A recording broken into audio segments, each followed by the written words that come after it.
দীর্ঘ ৫ বছর আটকে রেখে নির্মমভাবে নির্যাতন করা হয় বৃদ্ধা গৃহকর্মীকে।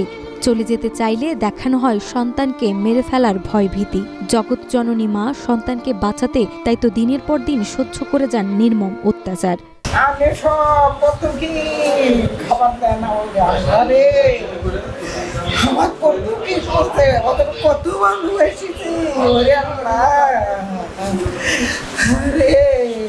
কদিন ধরে মার ওই বউ হুকুম দেয়, কদিন ধরে মার আমার ইচ্ছা তো আল্লাহ আমার ছেলে মেরে ফেলে দিবি, খাইলে আল্লাহ কাছে আল্লাহ আমি কোনোদিন যাইনি।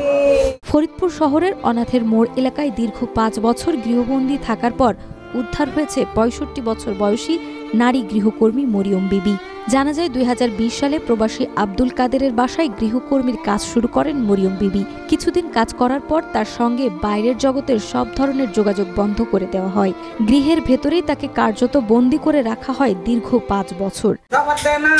আমার ছেলে মেরে ফেলে দিবি, বস্তা ভরাবি, কাটবি, হাত পা লুলো করবি, আমাকে মারছে, নির্যাতন করছে, আমার মেলা কিছু কাম খাই করে ইয়া না কাম মরণের ঘুম, মোবাইল করে আবার জ্ঞান পারে, আর যে ভাষাতে জ্ঞান পাচ্ছে।